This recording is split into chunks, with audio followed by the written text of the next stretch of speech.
গ্রামে থাকার এই একখান সুবিধা আছে, 10 দিন যদি বাজার না করি তবুও দিন চলে যায়।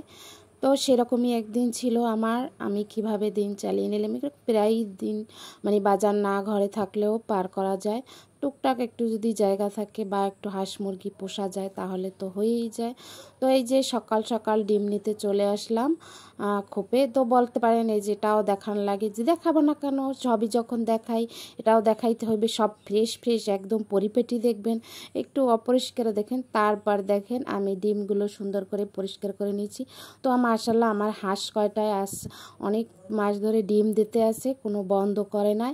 আর এখন তো মাশাআল্লাহ আরও প্রতিদিনই 3টা হাঁসে 3টাই ডিম দেয়। আর এই যে আমি সকাল সকাল শাক তুলতে গিয়েছিলাম, শাক রান্না করব আজকে। তো এইগুলো ছিল ডাটা শাকগুলো ভাজি করব আর ডিম সেদ্ধ করে নিয়েছি।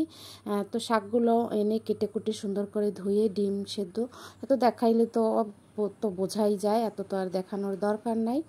আর আমি এই যে রান্না করতেছি, তো মাঝে মাঝে আমি বলি মামু ন্যাচারাল জিনিস খুব পছন্দ করে, মানে সবুজ।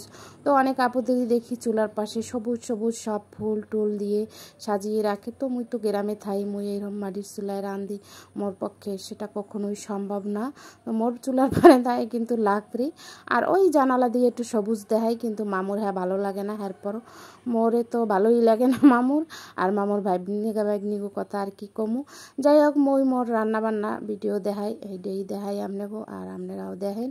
যে দেখেন তার জন্য অনেক অনেক ভালোবাসা, দোয়া, শুভকামনা রইল। আমি কিন্তু সবার ভিডিওই দেখার চেষ্টা করি সম্পূর্ণ, তো আপনারা একটু সেটা ট্রাই করবেন। আর একটু রান্নার কথা বলি, যে শাক ভাজি করেছিলাম চিংড়ি মাছ দিয়ে, কাঁচা ঝাল চিংড়ি মাছ, পেঁয়াজ রসুন, এই তো ব্যাস এইটুকু দিয়েই আমি শাক রান্না করি এবং খুবই টেস্টি হয়েছিল। সামান্য একটু ঢেকে দিয়েছিলাম, বেশি ঢাকনা দিইনি, তাহলে তো সবুজটা নষ্ট হয়ে যাবে। আর এই যে ডিমগুলো দিয়ে দিয়েছি, আলুগুলো সুন্দর করে কষিয়ে তারপর ডিমগুলো দিয়ে দিয়েছিলাম। আজকে ডিম আলু কুচি কুচি করে দিয়ে দিয়েছি। আর ডিমগুলো এরকম মানে উপর পিঠ বাইলে দেবেন, এটা কিন্তু একটা টিপস। যদি কেউ মানে অর্ধেক করে রান্না করেন, আমার কাছে আবার হাঁসের ডিমটা একটু অর্ধেক অর্ধেক করে রান্না করলে ভালো হয়, তারপর একটু এপিট উপিট ভাজি করে নিলে। কেননা হাঁসের ডিম দিয়ে না হয় আমি একটু গন্ধ পাই আস্ত অবস্থায় থাকলে। তারপর মাঝে মাঝে আস্তও খাই, আবার অর্ধেকও খাই, যখন যেরকম মন চায়। তবে এরকম হাফ হাফ করে খাইলে ভালো লাগে। আর এই যে মাশাআল্লাহ আমার শাক ভাজিটা হয়ে গেছে, সাথে আছে একটা আমার লাগানো মোর জানুর লাগানো বোম্বাই মরিচ, আমি লাগাই নেই ওই গাছটা। আর এই যে দেখুন মাশাআল্লাহ আমার ডিম মানে আলু কুচি করে ভুনাটা কেমন হয়েছে, ভাজি ভুনা যাই বলি, অনেক মজা হয়েছিল। তো আপনারাও এভাবে ট্রাই করতে পারেন যদি কেউ না জানে। তো আজকের মতো এখানেই বিদায় নিচ্ছি। ভিডিওটা ভালো লাগলে লাইক কমেন্ট করে একটু পাশে থাকবেন, শেয়ার কেয়ার।